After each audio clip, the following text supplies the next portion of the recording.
말씀 보시겠습니다. 요한복음 17장 26절 한 절입니다. 합독하십니다. 시작. 내가 아버지의 이름을 저희에게 알게 하였고 또 알게 하리니 이는 나를 사랑하신 사랑이 저희 안에 있고 나도 저희 안에 있게 하려 함이니이다. 아멘. 사순절 기간이고 오늘 특별히 이제 고난 주간이 시작하는 종려주일이라고 보통 우리가 많이 부르지고 있죠. 예수님이 예루살렘 성에 입성할 때 많은 사람들이 종려나무 가지를 이렇게 펴고 다윗의 자손 예수여 호산나 외쳤던 것을 기억하실 것입니다. 사순절 기간을 어떻게 우리는 또 이렇게 생각을 할 것인가, 또 고난 주간 또 어떤 마음을 품어야 될 것인가. 여기 오늘 같이 나눌 말씀의 제목이 예수님이 우셨다라는 제목인데 예수님의 눈물을 다시 한번 이렇게 상고해 보면서 나누도록 하겠습니다. 사복음서가 있습니다. 사복음서 중에서 이렇게 예수님이 공생애가 우리가 대충 알기로 한 3년 반 이렇게 하지 않습니까? 3년이라 하더라도 적지 않은 기간인데 우리는 특별히 이 마지막 일주일 7일을 더 소중히 생각하는 그 이유가 있는데 그것이 뭐냐면 사복음서 중에 이 7일이 상당히 많은 분량으로 이렇게 할애가 되어 있습니다. 마태복음 보게 되면 21장에 예수님이 입성을 하세요. 예루살렘 성에 입성하세요. 그때부터 사실은 그 고난주간 일주일이 시작되는 거죠. 마가복음 보게 되면 11장입니다. 누가복음 19장이고요. 요한복음은 특별히 좀 깁니다. 12장에 이렇게 입성을 하시죠. 보게 되면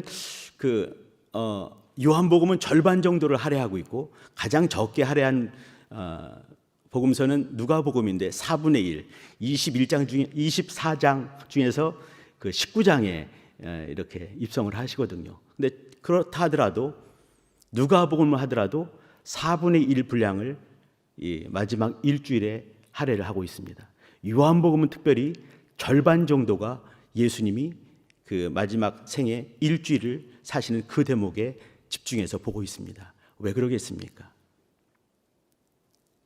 주님의 고난, 주님의 죽으심, 주님의 부활하심, 그것이 얼마나 중요한지 그것을 말하고 싶어서 그런 것 아니겠습니까?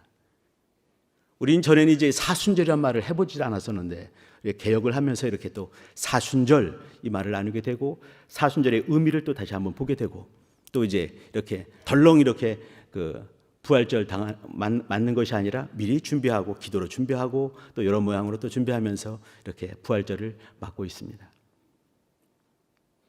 빌립보서에도 보게 되면 너희는 이 마음을 품어라 하고 예수 그리스도의 마음이냐 한 것처럼 우리가 예수 그리스도의 마음을 품어야 될 터인데 예수님께서 어떤 마음이셨을까? 이 고난의 주간 또 이 고난 주간 십자가를 향해서 달려오듯이 공생을 사셨는데 그것이 어떤 의미인지 예수님의 눈물을 통해서 한번 확인해 보는 시간을 갖도록 하겠습니다. 성경에 주님께서 기뻐하셨다라는 표현은 나옵니다. 그러나 주님께서 웃으셨다라는 말은 등장하지 않습니다.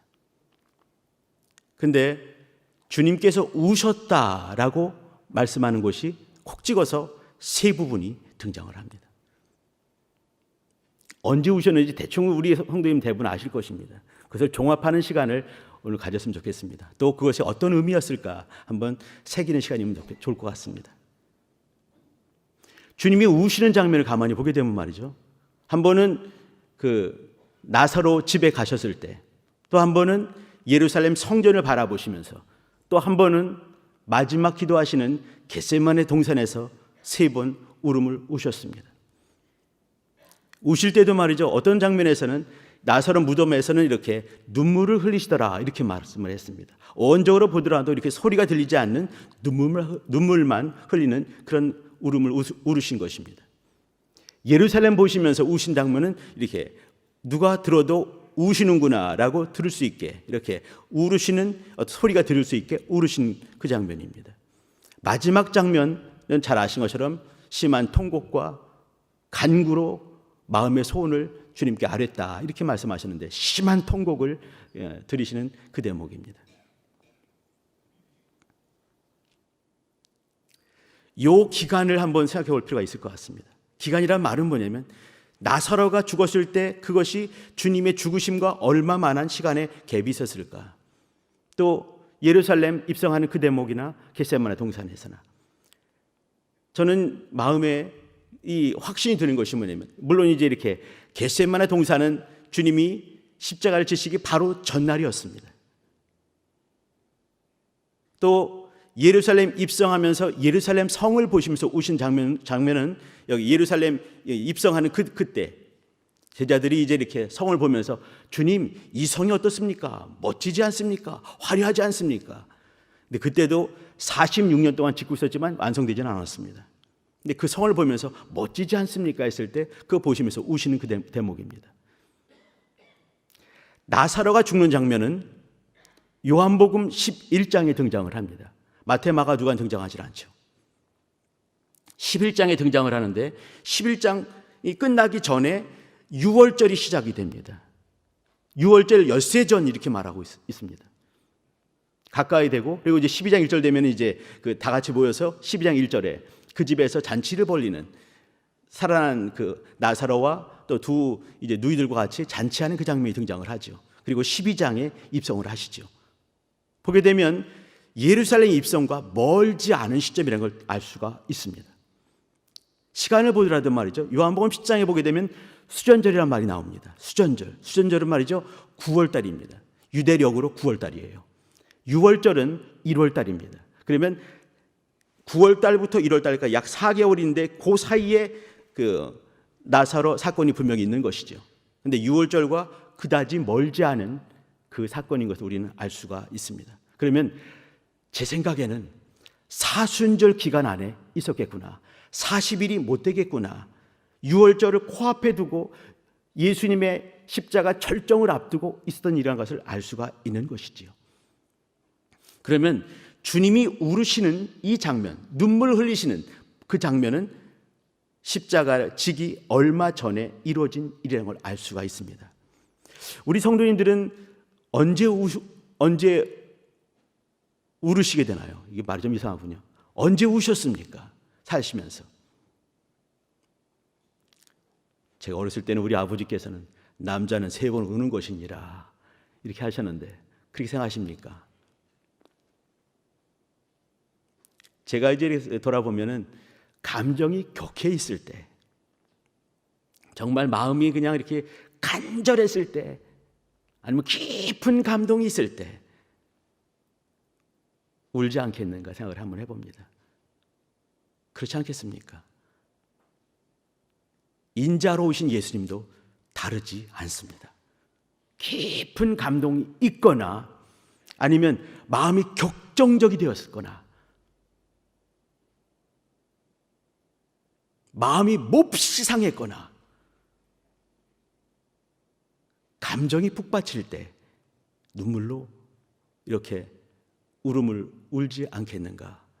주님도 마찬가지였을 거란 얘기지요. 자, 그러면 요 짧은 시간이지만 잠깐 요 세 장면들을 보도록 하겠습니다. 또 세 장면 속에 있는 주님의 마음을 같이 나눴으면 좋겠습니다. 또 한 가지, 주님의 마음 속에 무엇이 있겠습니까? 복음적인 비밀이 있는 것입니다. 우리에게 무엇을 요구하시는지 봐주시길 부탁드립니다. 첫 번째, 나사로 장면입니다. 여기 나사로 11장, 이제 요한복음 11장 보시게 되면 예수님께서 나사로가 이제 아프다라는 말을 들었을 때 의외로 사람들이 볼 때 참 이상하다 싶을 정도로 미적미적 가지 않으셨습니다. 병 들었습니다 라고 하니까 알았다 하시고 안 가시는 것이죠. 죽을 병이 아니다 말씀하시고 하나님이 어떤 일을 하실까를 보여주시기 위해서 그렇다 말씀하십니다. 또 한참 만에 나중에 또 소식이 오니까 나사로가 잠들었다 말씀하셨습니다. 사람들이 그러면 깨우면 되겠군요. 그러니까 이제 또 그걸 해석해 주시죠. 니들 말에 의하면 죽은 거지 말씀하시죠. 그러나 내가 깨우러 간다. 주님 분명히 말씀하셨어요. 내가 깨우러 간다. 또 이걸 통해서 하나님의 영광을 보여주신다. 이걸 통해서 하나님께서 보여주고 싶은 것이 있는 거죠. 주님께서 우리에게 알려주고 싶으신 것이 있는 것입니다. 깨닫게 하고 싶은 것이 있는 것이죠. 내가 깨우러 간다 말씀하셨어요. 죽었습니다. 나흘이 되었습니다. 그 집에 갔지요. 마르다가 이제 쫓아왔습니다.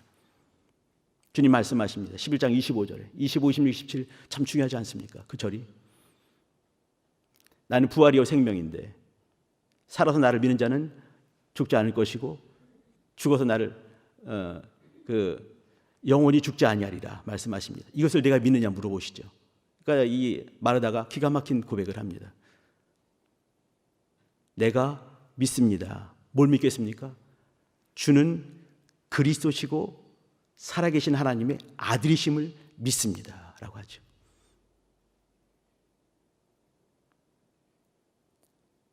근데 저는 여기 속에서 말이죠, 미묘한 것이 뭐냐면 내가 부활이고 생명인 것을 믿느냐 이렇게 했어요. 그러면 생명인 것을 믿습니다 이렇게 하지 않은 것, 뭐 같은 말이겠죠, 그죠?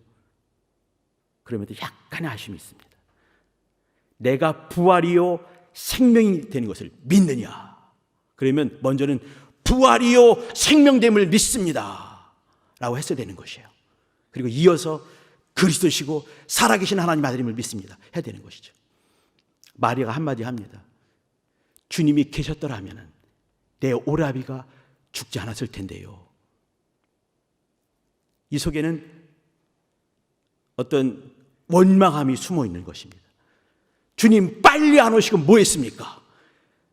며칠 전에 보냈는데요. 주님이 민망히 여기시고 통분히 여기시는 이유가 있는 것입니다. 주님이 이제 가시죠. 돌을 옮겨놓으라 말씀하십니다. 근데 가까이 갔을 때 주님께서 울으시는 장면이 나오는 거예요. 눈물이 흐르시는 겁니다. 그러니까 사람들이 한마디씩 하죠. 어머, 나사로를 사랑하셨네. 이것이 인간의 시각에, 인간의 어떤 그 한계인 거죠. 어머, 나사로를 사랑하셨구나. 근데 고치지 못했구나. 이어지는 것입니다. 이때 주님께서 울으신 것은 어떤 울음이셨겠습니까? 나사로를 사랑했기 때문에 그랬겠습니까? 또 나사로가 불쌍해서 그랬겠습니까? 아니면 예수의 말을 끝내 믿지 않는 사람들이 안타까워서 안타까운 마음 때문에 그랬겠습니까? 주님께서는 잠깐 후에 나사로야 나오라 해서 붕대가 칭칭 감긴 나사로가 나오는 것을 확인할 수 있게 하실 수 있는 분이십니다. 또 그렇게 하셨고요. 근데 이때는 나사로가 불쌍해서 울은 울음이 아닙니다. 당연한 것 아니겠습니까? 그죠? 불러낼 텐데, 불러내기 위해서 오셨는데, 이걸 보여주기 위해서, 하나님의 영광을 드러내기 위해서 오셨는데, 이때 어떤 거겠습니까? 인생들의 믿음 없음을 때문에 울으신 것입니다. 다시 말씀드립니다. 하나님의 말씀, 예수님의 말씀을 인정하지 않고 신뢰하지 않은 그것 때문에 울으신 것입니다. 또 다시 말씀드립니다. 부활케 하실 주님의 능력을 인정하지 않았기 때문에 울으신 것입니다. 첫 번째 나사로를 향 무덤에서 울으신 울음은 부활과 관계되는 것입니다. 우리 성도님들 매일매일 살면서 부활의 생명으로 충만하십니까? 우리의 인생은 이 땅에 살면서 부활의 생명으로 충만한 것을 주님께서 소원하시고 소망하시는 것입니다. 나는 부활의 주님이다. 생명, 영생의 주가 된다. 나는 생명이다. 그걸 말씀해 주시는 것이죠. 첫 번째 울으심입니다. 두 번째는 예루살렘 입성하시면서 울으시는 것이죠. 제자들이 그걸 보게 되는 거죠. 멋들어진 성을 보는 것입니다. 46년간 헤롯 대왕부터 계속해서 짓고 있으니까 얼마나 오랫동안 얼마나 멋들어지게 짓고 있겠습니까? 주님, 이 건물을 보십니까? 대단하지 않습니까? 이거 말씀하고 있는 거예요. 말을 하는 것이죠. 주님께서 그때 소리내어 우셨습니다. 누가복음 19장 42절부터 44절 보시게 되면 이 장면에 대해서 이렇게 주님이 들어가시면서 너희가 평화에 대한 말이 무슨 말인지 알았으면 좋을 뻔했구나. 그러나 너희 눈에는 숨겼느니라. 이렇게 말씀하세요. 이 장면에서는 두 가지에 대해서 알아야 된다 말씀을 하세요. 그 뭐냐면 첫 번째는 평화에 대한 것. 예수님께서 예루살렘 성전에 들어오는 것은 평화다 이렇게 말씀했습니다. 평강이다.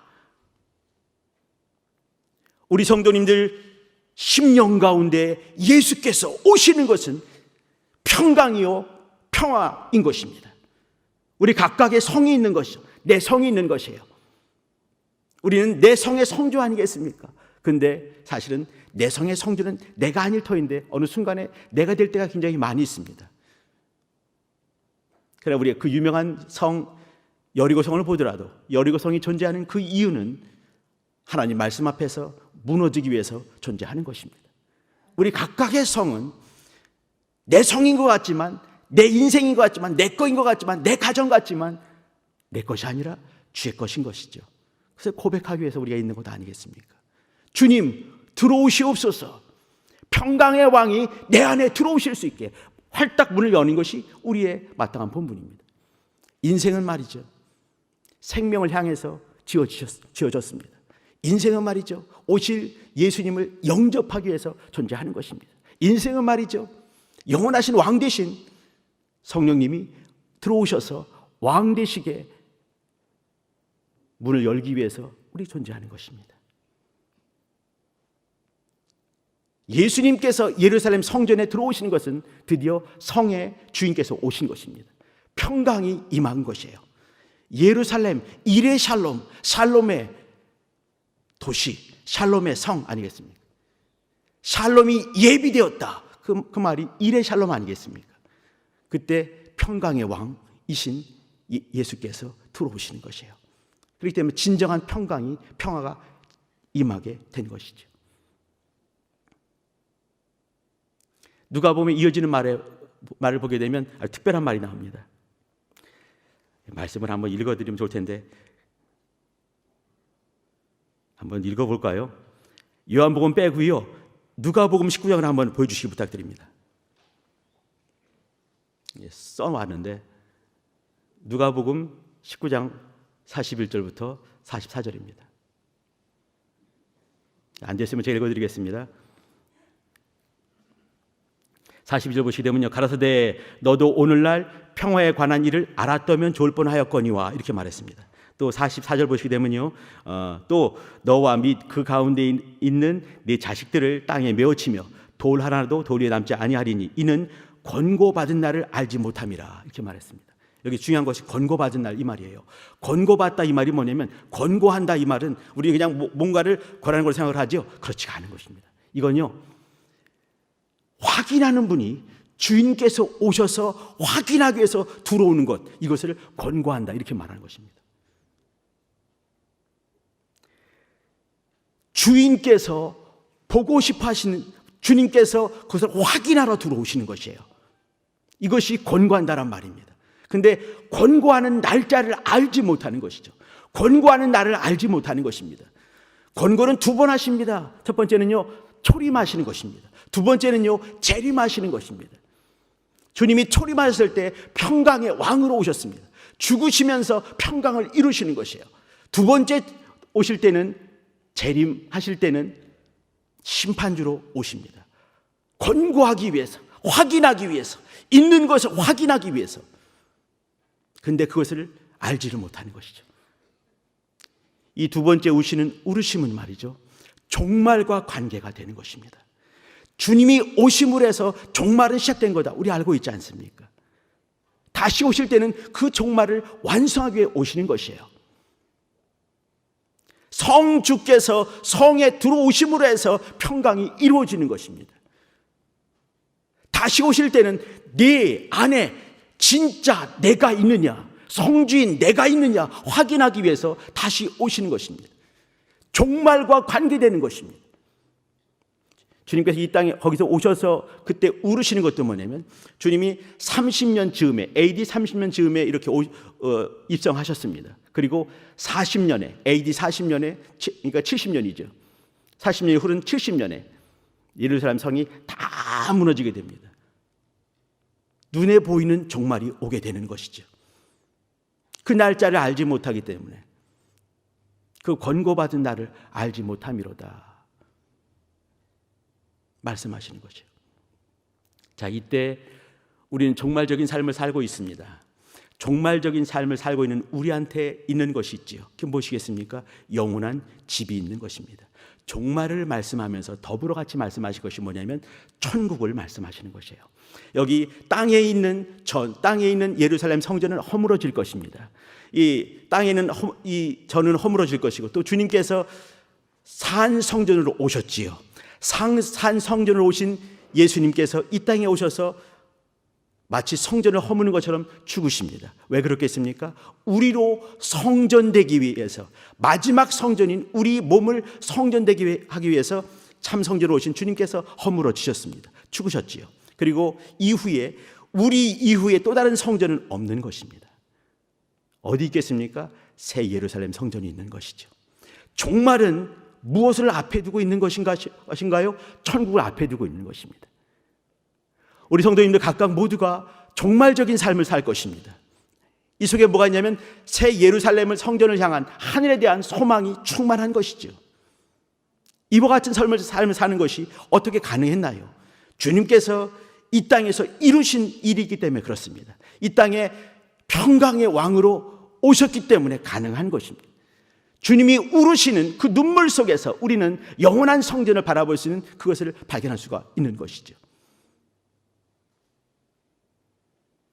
세 번째 넘어가겠습니다. 주님께서 겟세마네 성전에서 우시는 그 대목입니다. 마태복음 26장에, 마가복음 14장에, 누가복음 22장에 보게 되면요, 주님께서 우르실 때 이렇게 할 수만 있거든 이 잔을 옮기시옵소서 말씀하시고, 또 그러나 내 원대로 하지 마옵시고 주의 원대로 되길 원합니다. 이렇게 마태와 마가와 누가는 요것만 써놨습니다. 동일한 기도를 3번 했다 말씀했습니다.